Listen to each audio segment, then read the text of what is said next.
Ողջունում եմ բոլորին։ Ինձ համար պատիվ է լինել այստեղ։ Մինչ անելիքների մասին խոսելը,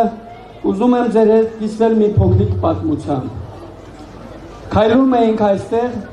մեզ էին մոտիկանում հարյուրավոր քաղաքացիներ, ովքեր այստեղ են եկել Հայաստանի հեռավոր գյուղերից, եկել են մեր կողքին կանգնելու, եկել են մեզ աջակցելու։ Եվ սա ևս մեկ անգամ փաստում է, որ Արցախի ու արցախցիների խնդիրը համայն հայության հարցն է։ Եվ այն լուծվելու է մեր բոլորիս համատեղ ջանքերով։ Իսկ այժմ անելիքների մասին։ Դուք եք որոշելու մեր հետագա գործողությունները։ Ուրեմն, տարբերակ առաջին։ Կառավարությունն ունի 2 շաբաթ ժամանակ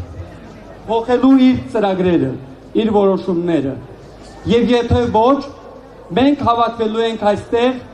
եւ միասին իրականացնելու ենք մեր հետագա քայլերը։ Եվ տարբերակ երկրորդ։ Նախաձեռնող խումբը մնալու է այստեղ, ձևավորելու է շտաբ, ամենօրյա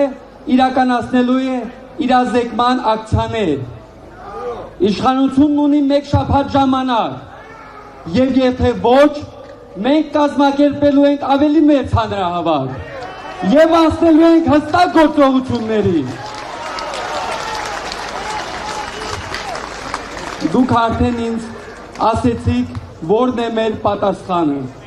Այժմ մենք ոստիկանների հետ կհամագործակցենք եւ որից հետո կտեղեկացնենք մեր հետագա քայլերը։ Շնորհակալություն։